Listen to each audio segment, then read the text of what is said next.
Mga on meron sa conductor og ice cream. Mga ako Isabellium, dayon black. No? So ni siya Magnum.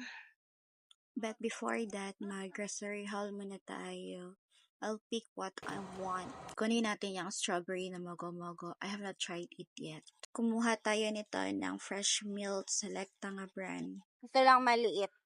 Kukuha tayo rito ng Smart C para matikman natin. Pasataan niyo. Ika-career ko na ang pagiging bloated na tiyan ulit. Kaya kuha ako ng Martis at saka Oishi na orange. Kasi gusto ko yung sweet. Tapos ganyan movie.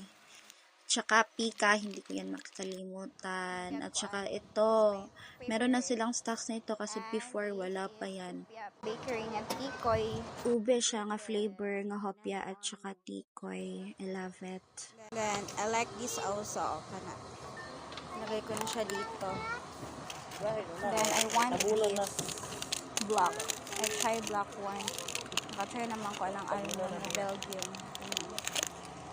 Ito na yan, halos ang mga pinamili namin yan. At saka yung ice cream. Classic ako. Like, try this one. Cheers! Kain pa tayo ng ice cream. Mainit kasi ngayon. Oras na to. Kaya, gusto ko yan, yung Magnum ice cream. Tapos, ang daughter ko naman, gusto niya yung plain lang ice cream, walang mga toppings or any. At picky rin siya sa ibang flavor. Ang like lang niya, chocolate at saka vanilla. Pero ako, hindi ako mapili. Kung anong meron, yun lang kakainin ko. Story time. Di ba alam niya na nagpabunot ako? Pero half lang.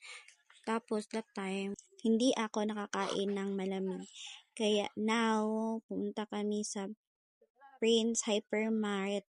Kaya gigrab ko na para makakain tayo ng malamig. Alam you know, balak ko pang magpabunot ulit. Pero hindi ko pa alam kung kailan. Ang ngipin natin, naging investment kapag hindi natin siya naalagaan ng maayos. Today is April 21 na.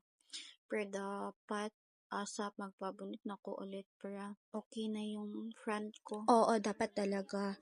Kasi this 29 or 30 month, pupunta ang mama ko dito. Pero sa Dumaguete sila manukad. That's why for sure, mahigalan naman ang magaganap. Kaya ayokong ganito yung teeth ko. Sobrang ugly. Nakantag ice cream nami.